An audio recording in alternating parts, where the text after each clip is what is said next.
नमस्कार, मैं हूं आपके साथ गौरव राजेंद्र। बुलेटिन की शुरुआत करते हैं। सीएम नायब सिंह सैनी गुरुवार को हिसार के अग्रोहा मेडिकल कॉलेज पहुंचे, जहां पर उन्होंने सावित्री जिंदल खेल परिसर और सीताराम गर्ल्स हॉस्टल का उद्घाटन किया।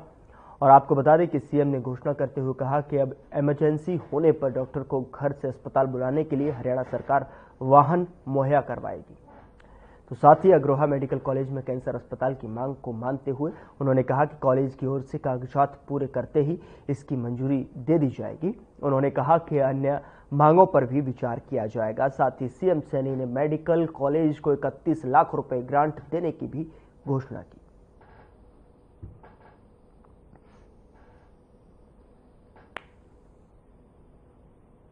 देंगे तो उस मेडिकल यूनिवर्सिटी का भी हम उद्घाटन करेंगे। इतनी गति से हमने पिछले 10 वर्षों में काम किया है। हम ये भी देखते हैं कि हमारी बेटियां, क्योंकि मैं कई बार मैं कॉलेज के अंदर गया तो वहां बेटियों ने मुझे कहा कि वो बड़ी भावुक हुई।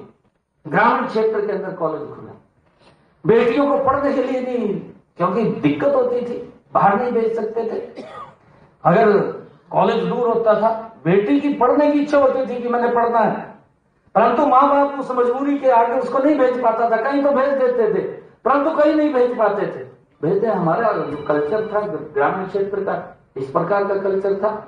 परंतु हमने एक मिशन मोड में काम किया।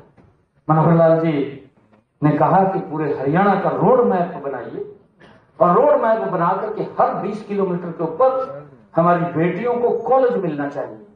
और मुझे खुशी है इस बात की, मिशन मोड के अंदर हमने इस एजुकेशन के अंदर काम किया है। और जब मिशन मोड के अंदर हमने काम किया है तो आज हरियाणा प्रदेश के अंदर हर 20 किलोमीटर के ऊपर हमारी बेटियों को अच्छा कॉलेज मिल रहा है। और वो उनके जो सपने थे कि हम पढ़ सके, उस सपने को साकार कर रही है। ग्रामीण क्षेत्र अग्रोहा में आधुनिक चिकित्सा शिक्षा और सेवा की जोत जला है। महाराजा अग्रसेन मेडिकल कॉलेज की पावन भूमि पर आप सभी का बारंबार स्वागत है, अभिनंदन है। आज का दिन ऐतिहासिक है। माननीय मुख्यमंत्री श्री नायब सिंह सैनी जी के द्वारा हमारे 2 बड़े सपने साकार हुए हैं। मैं मुख्यमंत्री जी की हृदय से धन्यवादी हूँ, जो आज आपने सावित्री जिंदल स्पोर्ट्स कॉम्प्लेक्स और सीताराम जिंदल गर्ल्स हॉस्टल को लोकार्पित किया। माननीय प्रधानमंत्री नरेंद्र मोदी जी के मार्गदर्शन में और आपके नेतृत्व में हरियाणा आज प्रगति की नई राहें गढ़ रहा है। माननीय मुख्यमंत्री जी के नेतृत्व में हरियाणा में स्वास्थ्य सेवाओं को एक नई दिशा मिली है। आप स्वास्थ्य सुविधाओं का विस्तार करते हुए अस्पतालों में किडनी डायलिसिस समेत अनेक सुविधाएं उपलब्ध कराने का जो प्रयास कर रहे हैं, उसकी मैं बहुत सराहना करती हूँ। आज पूरा हरियाणा आपके इस कदम की।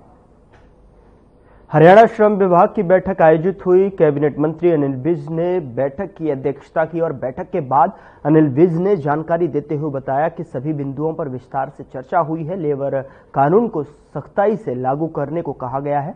औद्योगिक इकाइयों में लेबर नियमों को लगाने के लिए कहा गया है। बढ़ते प्रदूषण के चलते श्रमिक प्रभावित हुए हैं, उनको मुआवजा दिया जाएगा।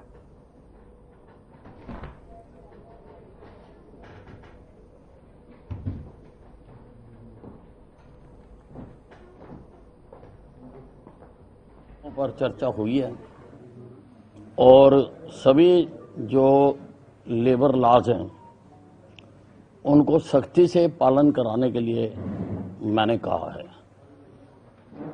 मजदूरों के हक के लिए जो जो नियम बने हुए हैं, उन नियमों को हर फैक्ट्री में, हर संस्थान पर जो हैं उनको डिस्प्ले करने के लिए भी कहा है, ताकि मजदूरों को पता लग सके कि उनके हक में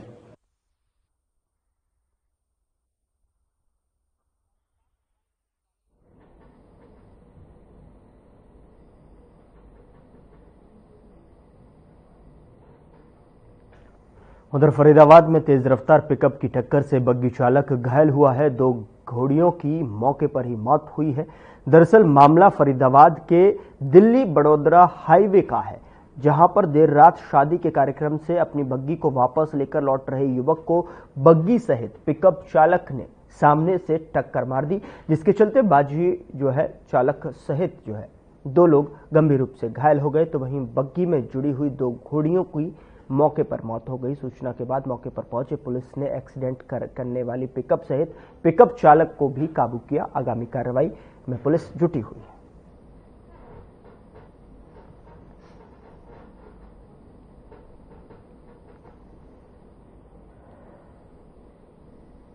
गाड़ी इधर से आ रही थी, रात का टाइम था, तेज चला आ रहा था उधर से, भांजा हमारे लेके जा रहा था बग्गी चला के, उसे टक्कर मारी इधर से। आपका भांजा था वो? भांजा था, विक्रम नाम था। अच्छा जी। हादसे में दोनों घोड़ी खत्म हो गई है जी। और जो चला रहा था उसकी कैसी हालत? आपके वो अस्पताल में भर्ती है। वो क्या नाम है आपका? मेरा क्या ये कैसे हुआ ये हादसा? बेटा काम बजा के आ रहे थे, हमारे बाजे का काम है। ठीक है। अब मेरा बड़ा लड़का वो हॉस्पिटल में है, विक्रम, वो लेकर आ रहा था बग्गी के लिए। अभी अपने घर को जा रहा था काम करके, वो इधर से आ रहा था रॉन्ग साइड का। मैं पढ़ी लिखी रहा हूँ। रात इस वाटिका में बारात चढ़ा थी। ये सामने वाटिका कौन सी है? महाराजा पैलेस में। वहाँ से अपने घर के लिए न्यूट्रल होकर अपने घर जा रहे थे, मतलब सीधे रास्ते से। पिकअप गाड़ी इधर से आई, उसने ड्रिंक कर रहा कि क्या कर रहा था, उसने रॉन्ग साइड ऐसे बढ़ा दी बग्गी के अंदर। वो तो हमारे घोड़ियों से बीती है।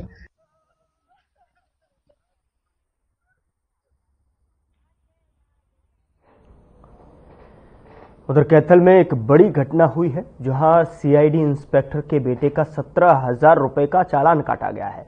वजह है कि उनकी स्कॉर्पियो गाड़ी में ब्लैक फिल्म लगी हुई थी। ट्रैफिक एसएचओ ने बताया कि इंस्पेक्टर ने चालान काटने पर उन्हें धमकी भी दी थी, लेकिन इसके बावजूद ट्रैफिक एसएचओ ने चालान काट डाला। यह घटना नियमों के उल्लंघन और अधिकारियों द्वारा दबाव डालने के मुद्दे को उजागर करती है।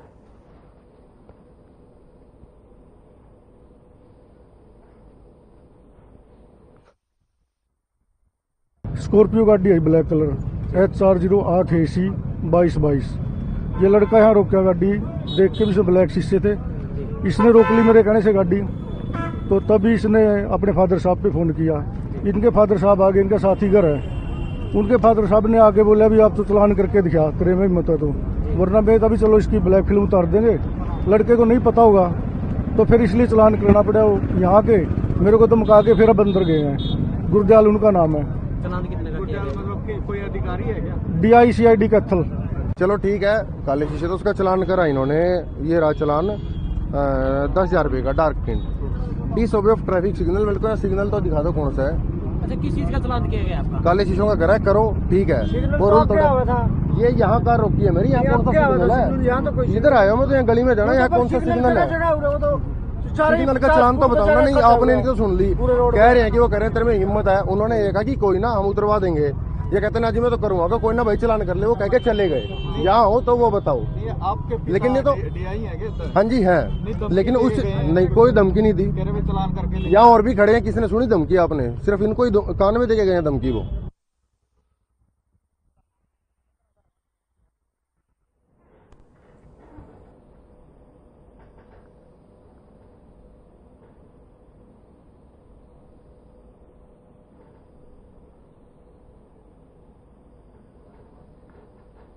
उधर नांगल चौधरी नगर पालिका में प्रदूषण के नियमों की धज्जियां उड़ाई जा रही हैं। ग्रेड 4 के बाद में बड़ी बड़ी मशीनों से सड़क निर्माण कार्य किया जा रहा है। दरअसल आपको बता दें कि प्रदूषण का स्तर खतरनाक स्तर पर पहुंच गया है। ग्रामीणों की शिकायत के बाद में नगर पालिका ने कार्रवाई नहीं की, लेकिन प्रदूषण विभाग की टीम ने मौके पर पहुंचकर काम बंद करवा दिया। बता दें कि ग्रेड 4 में प्रदूषण जानलेवा हो जाता है, जिसके चलते एनजीटी ने आदेश पर जो है कर सभी निर्माण कार्य, खनन, ध्वनि प्रदूषण करने वाले काम तक बंद करवा रखे हैं।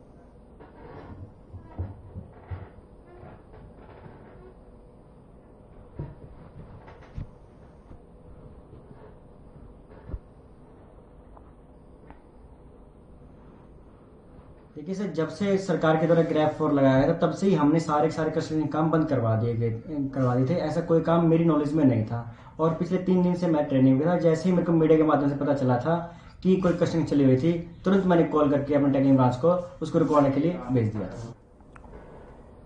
उधर सरकार दिसंबर से कलेक्टर रेट में वृद्धि के फैसले की समय सीमा को जनवरी तक करवाने की मांग को लेकर शहर के प्रॉपर्टी डीलरों ने एकत्रित होकर जिला उपायुक्त को मुख्यमंत्री हरियाणा सरकार के नाम एक ज्ञापन सौंपा है। और आपको बता दें कि जिला उपायुक्त शांतनु शर्मा ने प्रॉपर्टी डीलरों को आश्वासन दिया कि उनकी मांग को गंभीरता से लिया जाएगा। उनके सभी सदस्यगण उपायुक्त महोदय से, जो कि हरियाणा सरकार द्वारा समय से पहले बढ़ाए गए कलेक्ट्रेट और शहर के अंदर काफी एरिया के अंदर बंद पड़ी हुई रजिस्ट्रियों के बारे में उपायुक्त महोदय को एक ज्ञापन हरियाणा सरकार मुख्यमंत्री जी के नाम सौंपा गया।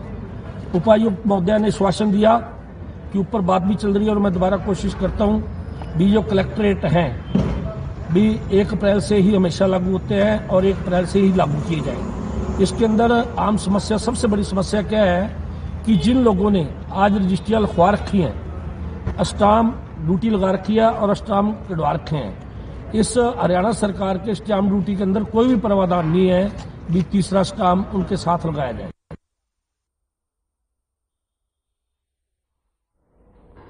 उधर दताल गांव के सीआरपीएफ के एएसआई अग्निवेश यादव की हृदय गति रुकने से मृत्यु हो गई। सिपाही चंडीगढ़ राजभवन में तैनात था। उसकी मृत्यु की खबर मिलते ही पूरे गांव में मातम छा गया। दरअसल आपको बता दें कि शहीद एएसआई का पार्थिव शरीर गांव पहुंचा तो देशभक्ति के नारों से युवाओं ने शहीद का सम्मान किया और जिसके बाद राजकीय सम्मान के साथ उनका अंतिम संस्कार किया गया। सीआरपीएफ की टुकड़ी ने सलामी देकर अंतिम विदाई दी।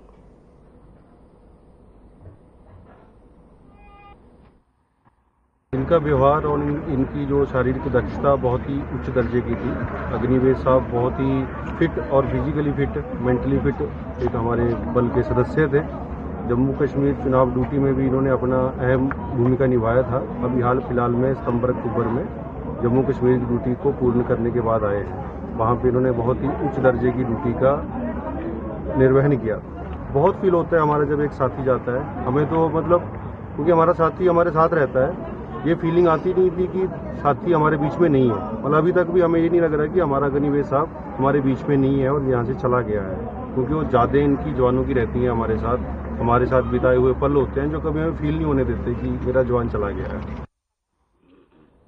उधर हरियाणा की युवा पीढ़ी अब पढ़ाई के साथ साथ खेलों में भी अपना वर्चस्व हासिल करने में किसी से पीछे नहीं है। इसी कड़ी में हरियाणा के रेवाड़ी के 11 होनहार खिलाड़ियों ने दिल्ली में आयोजित होने वाली नेशनल शूटिंग चैंपियन कंपटीशन में के लिए क्वालिफाइड कर न केवल अपने माता पिता का बल्कि प्रदेश का नाम रोशन किया है। बता दें कि जिन्हें ग्रामीणों ने फूलमालाएं पहनाकर सम्मानित किया है। बता दें कि भोपाल में आयोजित India open competition rifle and पिस्तौल में गांव टाकड़ी स्थित सवाई मान स्पोर्ट्स एकेडमी के 11 होनहार छात्रों ने दिल्ली में आयोजित होने वाली नेशनल शूटिंग चैंपियनशिप में जो है कंपटीशन के लिए क्वालिफाइड किया है।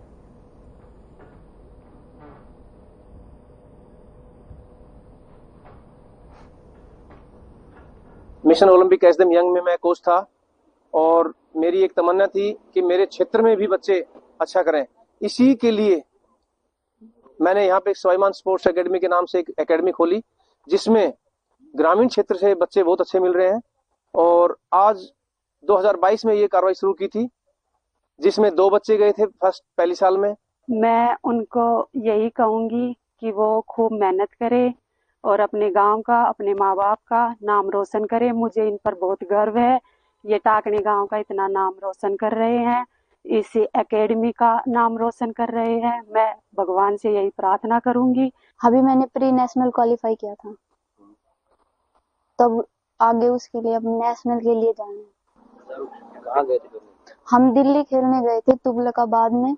वहाँ पे काफी सारे बच्चे थे, बट उनमें से हम आधे बच्चों ने अपने मेहनत से क्वालिफाई हुए हैं। हमारा सिलेक्शन हुआ अब नेशनल के लिए, तो अब हम नेशनल में अच्छा अपना प्रदर्शन करेंगे।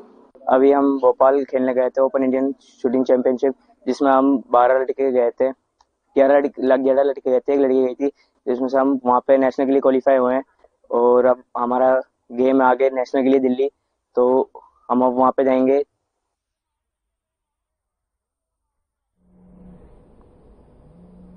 उधर महाराजा अग्रसेन विवाह समिति फरीदाबाद के द्वारा 80 जोड़ों का 24वां सर्वजातीय सामूहिक विवाह 1 दिसंबर को हिंदू रीति रिवाज से किया जाएगा। आपको बता दें जिसमें उत्तर प्रदेश के पूर्व मुख्यमंत्री अखिलेश यादव, हरियाणा के पूर्व मंत्री गोपाल कांडा और उद्योगपति एस अग्रवाल सहित कई प्रदेशों से उच्च अधिकारीगण, सांसद, मंत्री और विधायक नवविवाह जोड़ों को अपना आशीर्वाद देंगे। और इस मौके पर समिति के प्रधान डॉक्टर ब्रह्मा प्रकाश गोयल ने अपने संस्था के पदाधिकारी की मौजूदगी में प्रेस वार्ता करते हुए बताया कि उनकी संस्था द्वारा हर साल की तरह इस साल 80 जोड़ों का 24वां सर्वजातीय सामूहिक विवाह 1 दिसंबर को हिंदू रीति रिवाज से किया जाएगा।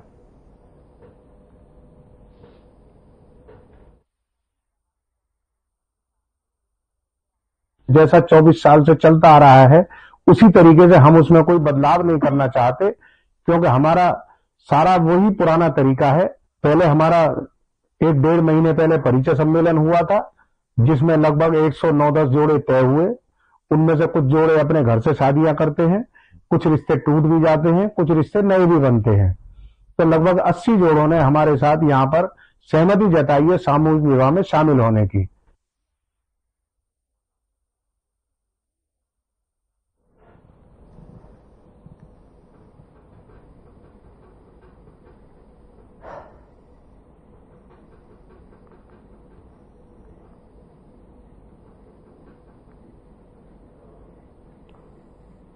उधर हरियाणा को स्मार्ट स्टेट बनाने के लिए शहरी स्थानीय निकाय विभाग ने हिसार समेत पंचकुला, अंबाला, यमुनानगर, पानीपत, रोहतक और सोनीपत को integrated command and control centre project में शामिल किया है। आपको बता दें कि इससे अपराध पर नकेल कसने में मदद मिलेगी और नागरिक सुविधाओं पर भी नजर रखी जा सकेगी। अकेले हिसार में इस प्रोजेक्ट पर 150 करोड़ रुपए खर्च किए जाएंगे और शहर में 1000 सीसीटीवी कैमरे लगाए जाएंगे। बता दें कि 7 शहरों में 7000 से ज्यादा कैमरे लगाए जाएंगे और इस प्रोजेक्ट के तहत कमांड सेंटर के जरिए शहर पर नजर रखी जाएगी। इस प्रोजेक्ट की डीपीआर को फाइनल करने के लिए स्थानीय निकाय विभाग हरियाणा की गुरुग्राम एजेंसी की 2 सदस्यीय कंसल्टेंट टीम बुधवार को हिसार नगर निगम पहुंची।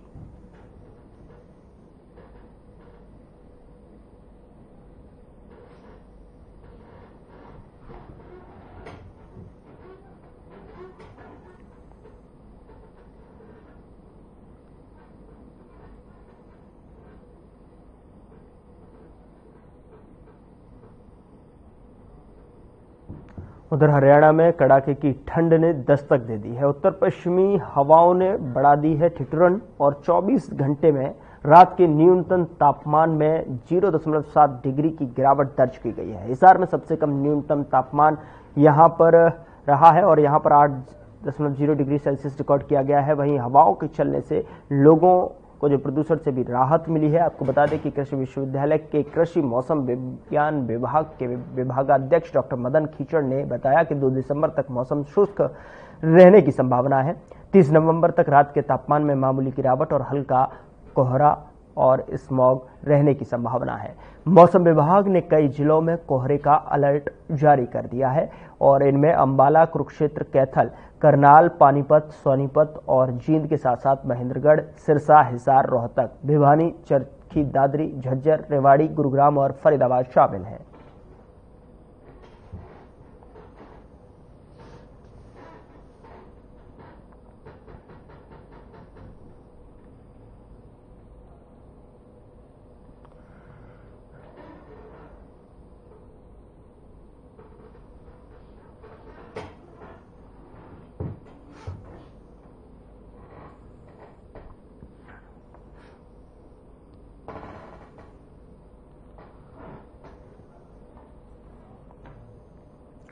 फतेहाबाद जिले के टोहाना से एक गंभीर मामला सामने आया है। आपको बता दें कि जहां एक कार में आग लगने से कार में सवार व्यक्ति जिंदा जल गया और उसकी जान चली गई। गाड़ी भी जलकर राख हो गई। ये घटना देर रात की जो तकरीबन 12 बजे की नए बाईपास पर हुई है।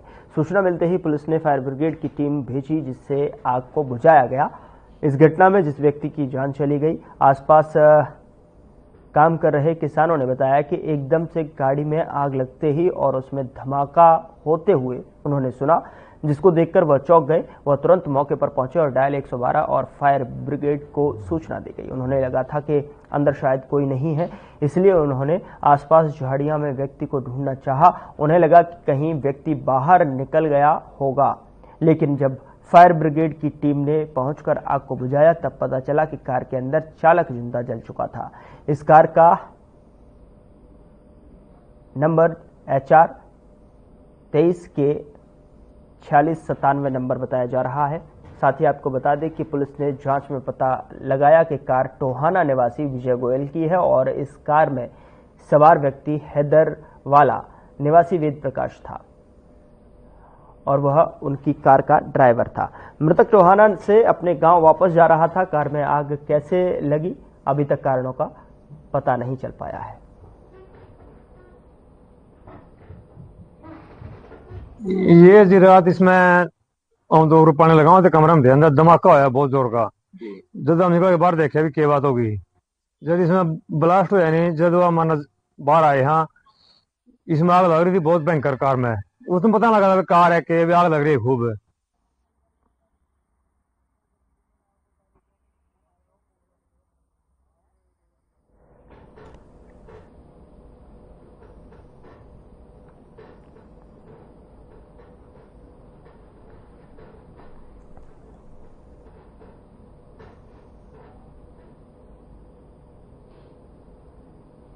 उधर पानीपत शहर के कृष्णापुरा के धागा फैक्ट्री में भीषण आग लग गई। आपको बता दें कि आग रात करीब 12 बजे संदिग्ध परिस्थितियों में लगी है। आग लगने की वजह शॉर्ट सर्किट से चिंगारी उठकर लगने को बताया जा रहा है। दरअसल आपको बता दें कि आग इतनी भीषण थी कि चंद समय में ही देखते आग पूरे फैक्ट्री में फैल गई। मौके पर पहुंची फायर ब्रिगेड की गाड़ियों ने आग पर पूरी तरह काबू पाने में जुटी हुई है।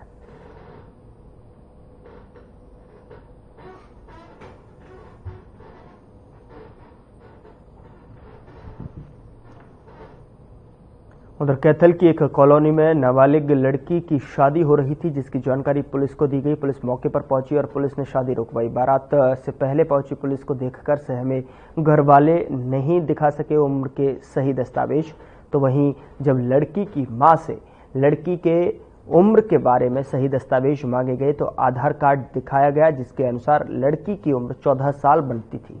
लेकिन घर वालों ने पुलिस को बताया कि हमने इसकी उम्र गलती से कम लिखवाई हुई है। जिस उम्र का जिक्र लड़की वालों ने किया उसके अनुसार भी लड़की नाबालिग ही पाई गई। बता दें कि पुलिस ने शादी रुकवाई और घर वालों को समझाया कि आप इस उम्र में शादी न करो।